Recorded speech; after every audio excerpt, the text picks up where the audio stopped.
Es tiempo de abrir el juego. En Malos Perdedores, entrevista.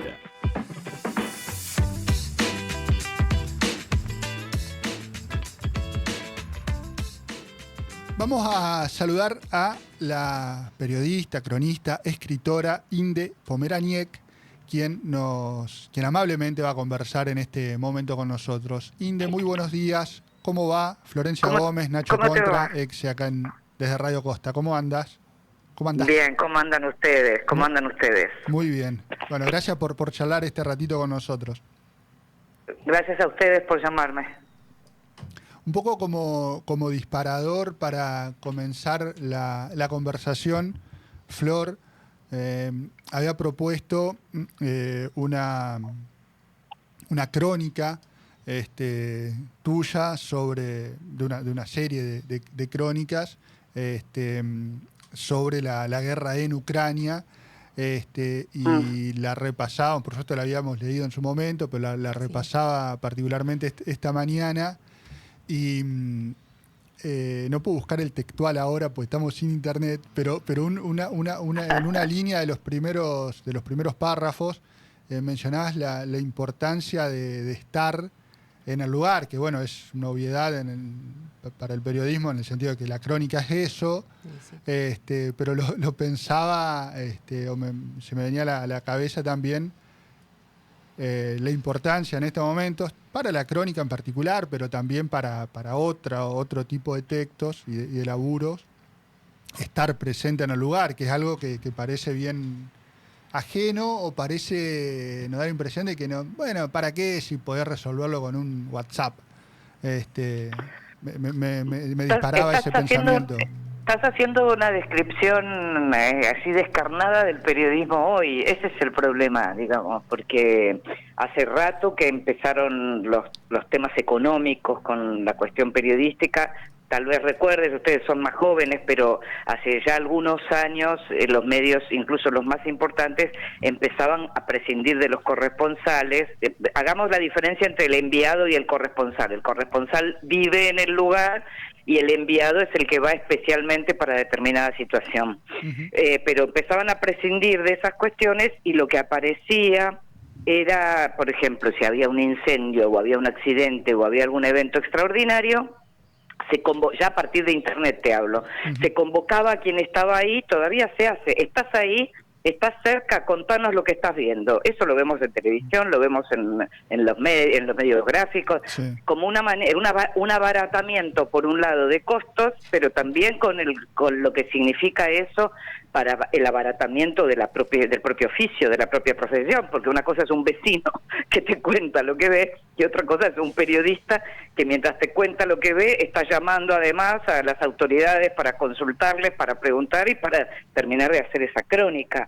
Entonces hay algo que me parece que se está perdiendo de vista y que es lo que en realidad lo que tiene que ver con los costos y lo que tiene que ver con la tecnología, que también está vinculada con los costos, porque se supone a partir de esa tecnología vos tenés la posibilidad de comunicarte con gente que antes no tenías esa posibilidad, pero en el medio, entre todos, cada uno le va poniendo, podemos usar todas las metáforas que quieras, una pala más de tierra a la profesión o un clavo más al ataúd de la profesión, que últimamente en la política está muy de moda esa metáfora. Así horrible. Que digo, justo lo que estás diciendo tiene que ver con eso, y justo lo que vos estás mencionando es una de las pocas oportunidades que en los últimos años, en mi caso, tuve de hacer crónicas de este tipo. Ya no estoy haciendo, además soy una persona grande, no estoy haciendo coberturas, no estoy trabajando adentro de la redacción tampoco, estoy escribiendo ya desde afuera. Y esa crónica tiene que ver con un viaje que hice el año pasado, que hicimos con unos compañeros argentinos, abogado, una escritora, dos periodistas más. Uno de ellos es chileno en realidad, no éramos todos argentinos, que nos invitaron desde Ucrania para ir. Yo este año volví a ir por las mías porque estoy trabajando en un libro y este año el viaje fue personal, digamos. Pero lo de estar ahí, en este caso es Ucrania, pero podría ser cualquier otro lugar, lo de poder conversar, lo de poder ver, lo de poder escuchar, lo de poder entender qué significa en el caso de los ucranianos, por ejemplo, ya no dormir nunca más de noche, porque entre los instrumentos de guerra favoritos del gobierno de Putin está directamente hacer los ataques en todos lados y en cualquier, pero de noche, como para que estén todos bien cansados. Eso, yo te puedo decir, mira, pasa esto. Ahora, vivirlo, porque toda la semana que estuve no dormí. Wow. No es lo mismo, ¿entendés? Claro. Así que cuando yo lo escriba, no va a ser lo mismo que me lo cuenten. Que poder contar, poder ver con tus propios ojos, escuchar con tus propios oídos, y de pronto incluso haber hecho vínculos amistosos que hacen que de un año al otro yo haya visto el modo en que la gente se desequilibró emocionalmente, mucho más que lo que yo había visto el año pasado. Eso solo si lo ves. Si no lo ves, es letra muerta en un punto, ¿viste? En este caso, esta mirada, ¿no?, que vos mantuviste, que de hecho también por eso esta crónica nos interesaba mucho, porque además fue reconocida y eso es hermoso, pero esto que vos acabás de marcar, ¿no?, del estar presente, cuando hablaste de esto de gente que no dormía, yo pensaba, o mi cabeza, ¿no?, se va a cómo se ve el rostro de una persona que hace mucho tiempo que no duerme, cómo se ven esos ojos, sí, cómo, claro, cómo es ese por gesto supuesto. de andar en cómo funcionás, ¿no? Cómo No trabajás, funcionás, cómo pensás, claro. esa era mi imagen, ¿no? De pronto, bueno, cómo es todo lo que estás diciendo. estar presente así ahí. tal cual lo decís. Guau. Uh-huh. Y desde ese lugar también es... tal cual. Sí, Sí. perdón. Sí, no, decime. Que ¿vos hablás el idioma? ¿Hablás ucraniano? No, yo no hablo ucraniano. En Ucrania, de todos modos, en los lugares en los que yo me moví, hay mucha gente que habla inglés. En lo que tiene que ver con Kiev, hay gente que habla inglés. Y después me manejaba con mis colegas, porque yo fui el año pasado invitada por el PEN, que es esta asociación de escritores internacional que existe desde el comienzo del siglo XX, que es una, como te digo, una asociación internacional que vela por los derechos de los escritores. Por supuesto, en Ucrania, la sucursal PEN de Ucrania está ocupada con la guerra, Claro. pero siguen haciendo eventos que tienen que ver con presentaciones de libros y con conferencias y con seminarios.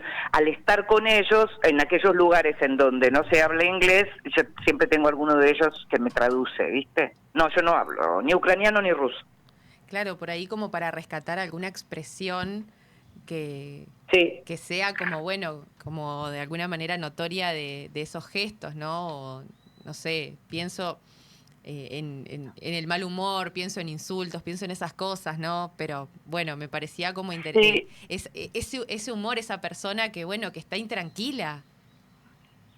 Sí, mira, en realidad yo lo que más noté tiene que ver con una cosa, como decía recién, con una cosa de desequilibrio emocional que no había advertido el año pasado, porque en realidad lo que empieza a ocurrir también, si ustedes piensan que en febrero van a ser 4 años que están en guerra, o sea, 4 años de la invasión, 4 años de profundizar en esto que estamos hablando. Es una guerra larga ya, y es una guerra que por otra parte está como sometida a lo peor que puede ocurrir, que es esa meseta, porque yo les estoy mencionando estos ataques. En estos ataques, por supuesto, cada noche puede haber 2, 4, 5 muertos. Yo no digo que no haya muertos, pero básicamente lo que hay es mantener agitada la guerra, mantener viva esta guerra, ¿sí? Entonces lo que hay en la gente, hasta el año pasado, uno podía advertir que incluso estaban pensando que con apoyo de Estados Unidos y de Europa podían ganarla, porque no es que a los rusos no les resultó el paseo que imaginaron en un comienzo. Eso lo ve todo el mundo. Tampoco los rusos se imaginaron metidos adentro de este pantano por 4 años. Pero en el caso de los ucranianos, lo que ven, porque no hay que olvidarse que la guerra comenzó en febrero del 22, pero en octubre del 23 el mundo dio vuelta a la cabeza y empezó a mirar para Gaza. Claro. Primero en Israel el 7 de octubre, pero a partir del 8 de octubre la cabeza y los ojos del mundo estuvieron en Gaza. Esto que parece una especie de miseria de, a ver cómo lo puedo explicar, esta sensación de qué guerra es más importante, qué masacre es más importante.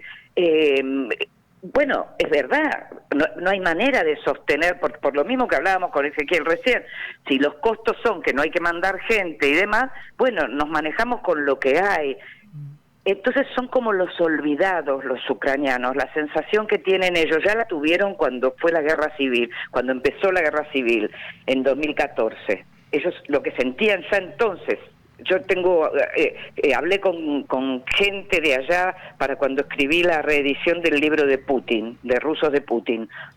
Lo que ellos sentían eran, a nosotros nos olvidan, nos dejan olvidados, y es lo que está pasando también ahora. Entonces, la decepción entre el año pasado y el año pasado que todavía confiaban en una victoria, y ahora que ven que los dejan sin plata, que los dejan sin atención, que los rusos siguen atacando, que no los dejan dormir, que no están pudiendo recibir gente, turismo no van a tener quién sabe por cuánto tiempo, que no, porque los viajes, ustedes hablan de esa crónica es uno de los 4 viajes que yo hice, pensando en ida y vuelta, en tren desde Polonia a Kiev, porque es la única manera de llegar por tierra. No, aquí se puede llegar a otro lado, pero quiero decir, no se puede llegar por avión. Nadie llega por avión a Ucrania.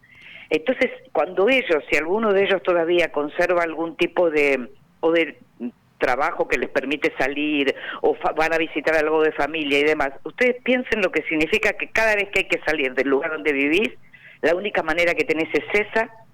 Es agotador porque hay gente que lo hace más seguido, o sea, todo es agotador. Entonces, Flor, en relación a lo que vos me señalabas, en cuanto a lo que tiene que ver con las características, yo lo primero que te diría es que hay una inestabilidad emocional fenomenal y un cansancio de lo excepcional. Están cansados de ser excepcionales. Claro. Lo único que quieren es volver a vivir normalmente, y de hecho, una de las cosas importantes que noté también, que tenía que ver con cómo aprovechan cada segundo que tienen para juntarse, se abrazan, te dicen que antes no se abrazaban, ahora se abrazan, porque no solo porque quieren estar bien y cariñosos, sino porque además no saben si se vuelven a ver. Entonces hay como lo de un país en guerra tiene toda una serie de connotaciones, que además hablábamos de lo que es la lengua. Por supuesto que la lengua es importantísima, y entre otras cosas lo que hizo esta guerra es la recuperación del ucraniano como lengua franca, común. Claro. Mucha gente todavía manejaba el ruso familiar, de origen familiar, el ruso que se hablaba en su casa, pero sobre todo los más jóvenes comenzaron directamente a no hablarlo, y no está bien visto que se hable. En esa crónica yo cuento, justamente en esa crónica a mí me tocó compartir el camarote con una familia, con una señora grande como yo, su hija de unos 30 y pico, y un nieto chiquito de 6, 7 años. Esa mujer grande había sido toda su vida maestra de ruso, y se tuvo que reconvertir a maestra de ucraniano. O sea, creció en ruso, porque además ellos son de un lugar que estaba como mucho más cerca de la frontera, mucho más pegados también a lo que tiene que ver con la cultura rusa. Entonces, las pérdidas son múltiples, porque por supuesto que hoy Rusia es el enemigo, pero es también la lengua y la cultura con la que muchos ahí, todos los del este, se formaron. Claro. Entonces, es como... son múltiples los ángulos que uno se pierde cuando no tiene una voz que le cuente las cosas en su propio idioma. Yo no hablo el idioma de ellos, pero sí hablo el mío, y yo sé muy bien que acá la narrativa rusa todavía es más fuerte. Yo lo veo, lo sé. Pensaba, volviendo a parte de la crónica, incluso con este párrafo que referías de la familia, estos párrafos de esta familia con la que viajaste en el vagón, esto eran los primeros momentos de la guerra, y ese intento de tener la palabra puede objetarse, pero de tener una relativa normalidad, que es al menos, irse de vacaciones. Mira, hoy está lejos. No, ya habían pasado 2 años, 2 años porque esto fue el año pasado. Claro. No.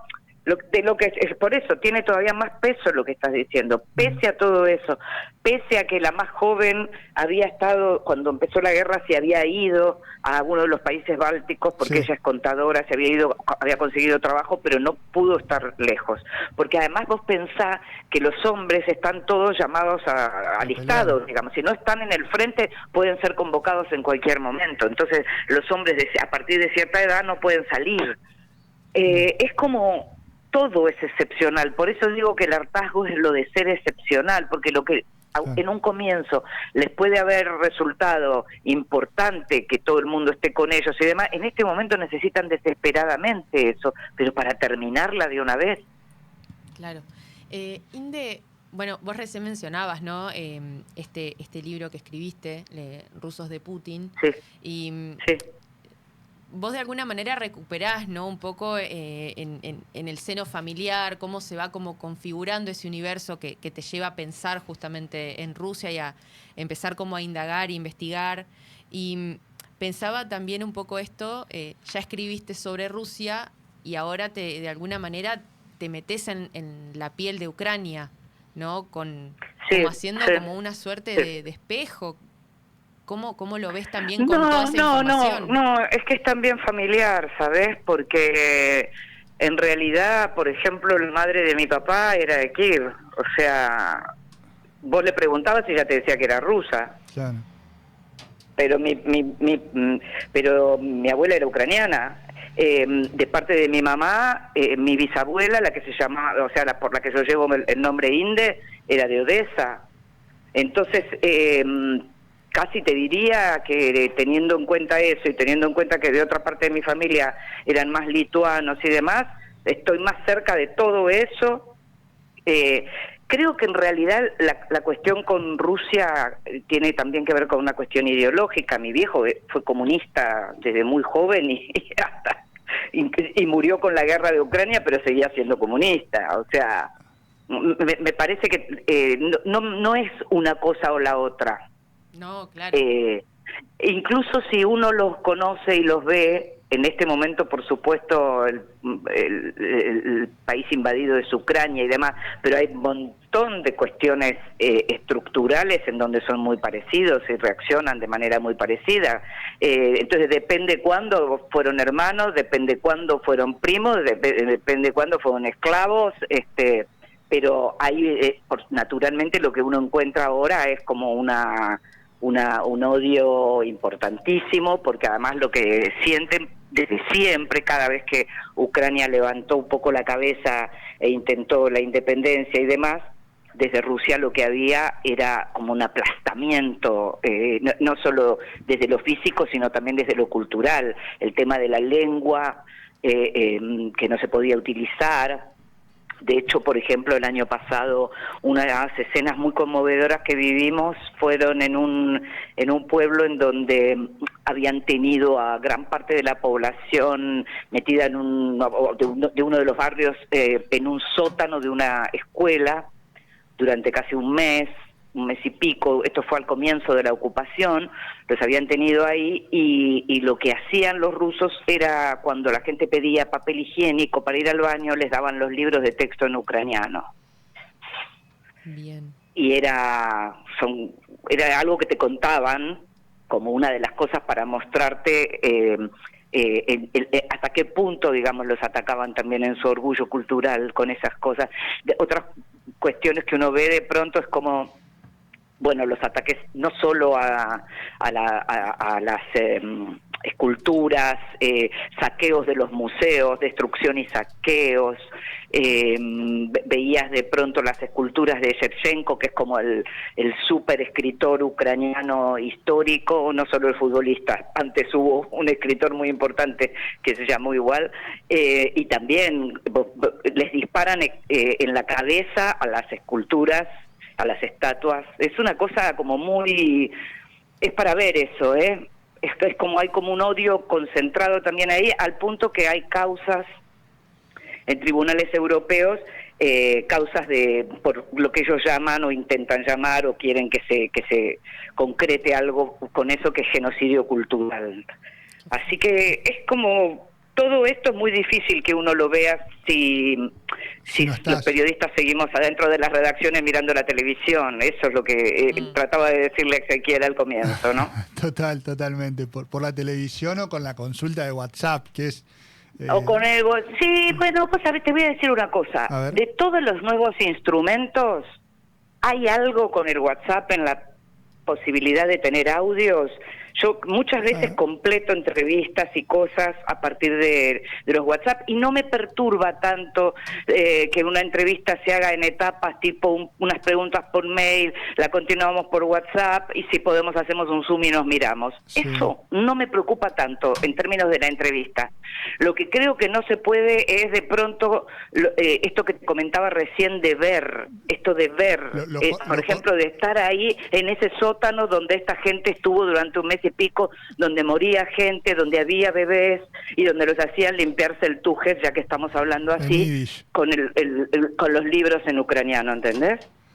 Yo el Yiddish ahí. Metió Yiddish. Y bueno, sí. No, pensaba no puede suplantar lo que en principio parece contextual, pero que termina siendo sustancial. Y sí, claro. Y claro, pero ¿sabés qué? No te hablo solo de Ucrania, ¿eh? Sí. Esto lo podemos trasladar acá.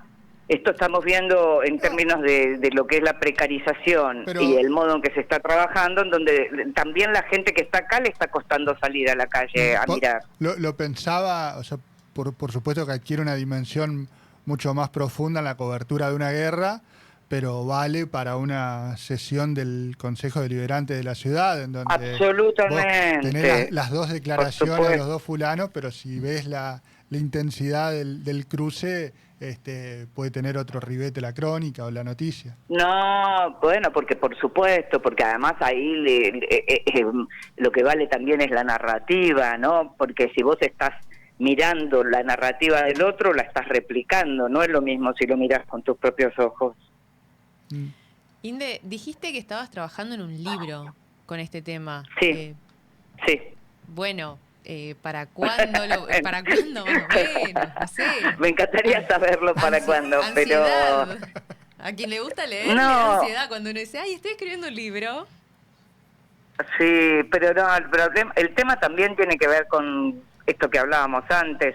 Uno va trabajando, pero esto es un work in progress, entonces de pronto también se corre el riesgo de... Hay como muchas cosas para tener en cuenta. Ojalá la guerra terminara hoy como para yo apurarme y tener el libro lo antes posible porque terminó la guerra y tengo una razón entusiasta como para terminarlo. Pero en la medida en que esto va cambiando así como va cambiando, se van agregando como cosas y se va haciendo también... Bueno, ¿y cuándo es el momento para? ¿Viste? Así que, nada, por eso hubo también un nuevo viaje este año, porque te va quedando como muy lejos lo anterior, y en función de lo que yo vi, fue así. En un año había cambiado el ánimo de la gente de una manera espectacular. Claro. Es así.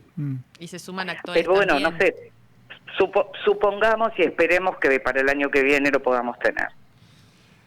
Inde, te agradecemos mucho que hayas conversado con nosotros, un poco...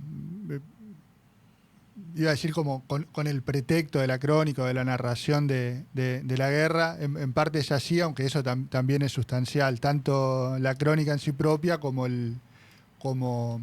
la crónica y las crónicas en sí propias como ello para disparador y para entender y pensar otras cosas más de esta zona y de esta región. Así que un abrazo grande, te esperamos por Paraná, quizás cuando tengas ganas.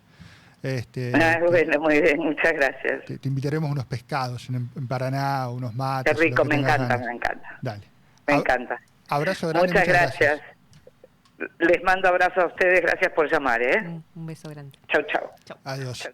Inde Pomeraniec pasó acá por Malos Perdedores en Radio Costa Paraná. Son las 11:27. Hacemos una pausa y seguimos con mucho más Malos Perdedores hasta las 13.